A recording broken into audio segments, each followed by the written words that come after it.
በቅዱስ አቡነ ማትያስ ቀዳማዊ ፓትርያርክ ርዕሰ ሊቃነ ጳጳሳት ዘኢትዮጵያ ሊቀ ጳጳስ ዘአክሱም ወዕጨጌ ዘመንበረ ተክለ ሃይማኖት ብፁዕ አቡነ ሳዊሮስ የመንበረ ፓትርያርክ ጠቅላይ ቤተ ክህነት ጽሕፈት ቤት ዋና ስራ አስኪያጅ የደቡብ ምዕራብ ሸዋና የሸገር ከተማ ምስኪያ ዞናል መድኃኔዓለም ሊቀ ጳጳስ ብፁዕ አቡነ ዲዮስቆሮስ የቅዱስ ሲኖዶስ ዋና ጸሐፊ በመንበረ ፓትርያርክ ጠቅላይ ጽሕፈት ቤት የማህበራት ምዝገባ ክትትልና ቁጥጥር የቅርሳ ቅርስና ቤተ መዘክር የደቡብ ምስራቅ ትግራይ ራያ አህጉረ ስብከት ሊቀ ጳጳስ ብፁዓን አበው ሊቃነ ጳጳሳት የመንበረ ፓትርያርክ ጠቅላይ ቤተ ክህነት የየመምሪያና የድርጅት ኃላፊዎች የየሀገረ ስብከቱ ስራ አስኪያጆች ክቡራን የዚህ ጉባኤ ተሳታፊዎች አርሲ ሀገረ ስብከት በ26 ወረዳ ቤተ ክህነት ጽሕፈት ቤቶች ስር በሚገኝ 9 ገዳማት 431 አድባራትና 180 የገጠር አብያተ ክርስቲያናት በድምሩ 620 አጥቢያዎች በብፁዕ አቡነ ያሬድ የኢትዮጵያ ኦርቶዶክስ ተዋሕዶ ቤተክርስቲያን መንበረ ፓትርያርክ ጠቅላይ ጽሕፈት ቤት ሰበካ ጉባኤ ማደራጃ መምሪያ የአርሲ ሀገረ ስብከት ሊቀ ጳጳስ የቅዱስ ሲኖዶስ አባል ቅርብ ክትትል መመሪያና ጸሎት እየታገዘ በሀገረ ስብከቱ የየክፍል ኃላፊዎች ልዩ ልዩ ሰራተኞች በወረዳ ቤተ ክህነት ጽሕፈት ቤቶች የሥራ ኃላፊዎች በገዳማትና አድባራት አስተዳዳሪዎች በአጥቢያ ሊቃውንት ካህናትና የሰበካ ጉባኤ አባላት በመላው ምዕመናት ትጋት በበጀት ዓመቱ ውጤታማ ተግባር ተከናውኗል። በሀገረ ስብከታችን በተወሰኑ ወረዳዎች በማይታወቁ ግለሰቦች በሚፈጸም ጥቃት ምዕመናን ቀያቸውን ጥለው እየተሰደዱና እንዲሁም ሀብት ንብረታቸው የተዘረፉ ሲሆን ባለፉት 4 ተከታታይ ዓመታት በተለይ ለቅድስት ቤተክርስቲያናችን ሁለንተናዊ አስተዋጽኦ ሲያደርጉ የነበሩ ክርስቲያኖች ጥቃት ደርሶባቸዋል። በቅርቡ በሮቤ ወረዳ በተለያየ ጊዜና ቦታ 2 ካህናት በግፍ ቢገደሉም አንደኛውን ገዳይ መንግስት ተከታትሎ እርምጃ የወሰደ ሲሆን ሌሎቹም በሕግ ቁጥጥር ስር የዋሉና ውሳኔ እየጠበቁ ይገኛሉ። በዚህ አጋጣሚ የክልላችን መንግስትና የዞናችንን አስተዳደር ካህኑን ጨምሮ በተለያዩ ወረዳዎች የሰው ሕይወት ባጠፉና ንብረት ባወደሙ ግለሰቦች ላይ ለወሰደው እርምጃ በዚህ ታላቅ ጉባኤ ፊት በአርሲ ሀገረ ስብከት ስም ምስጋናችንን እናቀርባለን። ይሁን እንጂ በሀገረ ስብከታችን በዚህ ሁሉ ፈተና ውስጥ ሆኖ የቅዱስ ሲኖዶስ ውሳኔንና የመንበረ ፓትርያርክ ጠቅላይ ቤተ ክህነት ጽሕፈት ቤት መመሪያን ለማስተግበር ከፍተኛ ጥረት በማድረግ ውጤታማ ተግባር ተከናውኗል።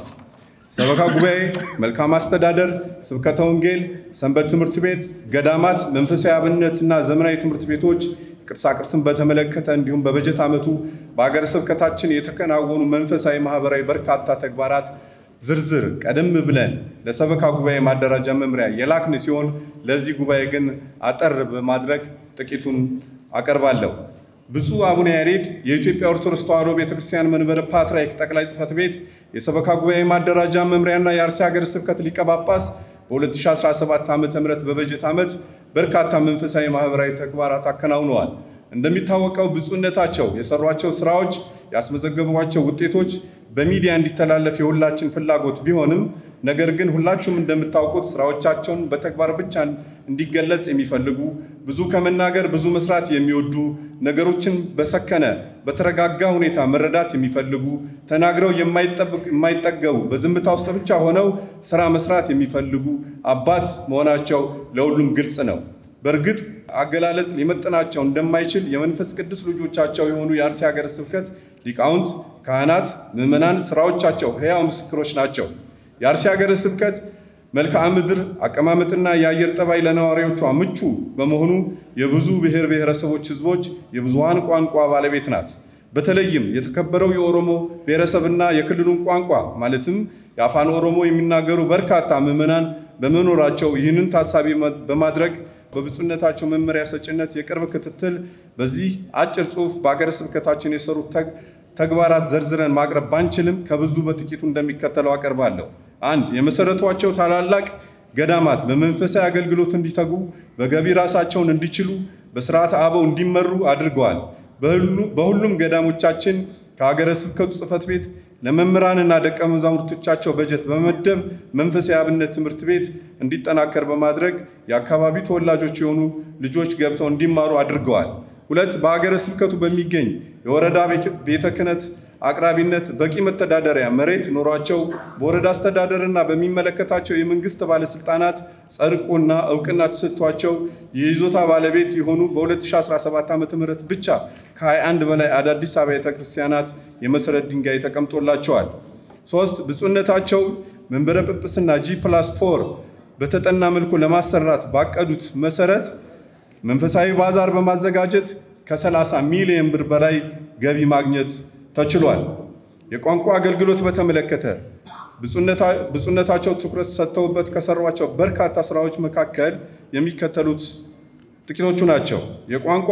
ተናጋሪዎች በአገረ ስብከቱ በክፍል ኃላፊ ደረጃና ልዩ ልዩ የሥራ መደብ እንዲሁም የየወረዳ ቤተ ክህነት ኃላፊና ጸሐፊ በመሆን እየሰሩ ሲሆን በአጥቢያ ደረጃም አስተዳዳሪ መርጌታ፣ የሰበካ ጉባኤ ቋሚ ጸሐፊና ሰባኪያነ ወንጌል በቅስናና በድቁና መደብ ተቀጥረው ምዕመናንን በማገልገል ላይ በመሆኑ ወደፊትም ይህንን አጠናክረን የምንቀጥል ሆኖ ሌሎች አገልጋዮችም እንደ ችሎታቸው የትምህርት ማስረጃቸውና ዶኩመንታቸው ታይቶ በኦሮምኛ ቋንቋ ታሳቢ ባደረገ መልኩ በወረዳና በአጥቢያ ደረጃ ተመድበው እንዲያገለግሉ እንዲደረግ ብፁዕነታቸው መመሪያ ሰጥተዋል። በዚሁ መሰረት በ2017 ዓ.ም በአሰላ ከተማ በሚገኙ አድባራት 5 የኦሮምኛ ቋንቋ ሰባኪያ ወንጌል የመደብን ሲሆን በሀገረ ስብከት ጽሕፈት ቤትም የቋንቋ ባለቤት የሆኑ ተጨማሪ 2 የክፍል ኃላፊና 1 የስብከተ ወንጌል ጸሐፊ መድበን በስራ ላይ ሲሆኑ በሌሎች ወረዳ ከተሞች የሚገኙ ታላላቅ አድባራት 11 የቋንቋ ተናጋሪ የሆኑ ሰባኪያን ወንጌል መድበን በአገልግሎት ላይ ይገኛሉ። ቀደም ሲል የአካባቢ ተወላጆችና የኦሮምኛ ቋንቋ ተናጋሪ የሆኑትን በቅድስት ሥላሴ እንዲሁም በቅዱስ ጳውሎስ መንፈሳዊ ኮሌጅ፣ በዘውሃ መረ ብርሃን ቅዱስ ገብርኤል ሥራ አመራር ኮሌጅ እና በሌሎች ማህበራት ካህናት ማሰልጠኛ ገብተው እንዲማሩ ሲደረግ በርካቶቹም በሀገረ ስብከታችን የተለያዩ ወረዳዎች ልዩ ልዩ የአገልግሎት ዘርፍ ተሰማርተው በመስራት ላይ ይገኛሉ። ከዚሁ ጋር የአካባቢ ተወላጆች ባለን የአብነት ትምህርት ቤት ገብተው እንዲማሩ በየዓመቱ በሚሰጠው ኮርስም ተሳታፊ እንዲሆን ሲደረግ በአፋን ኦሮሞ ሰባኪያን ወንጌል በማሰልጠን ወደ የመጡበት አጥቢያ ተመልሰዋል። በስተመጨረሻም የ2017 ዓ.ም ሀገረ ስብከታችን ከሚገኙ አጥቢያ ሰበካ ጉባኤ የተሰበሰበ የመንበረ ፓትርያርክ ጠቅላላ 35% ድርሻ በ2016 5,372,505 በ2017 ዓ.ም 6,076,424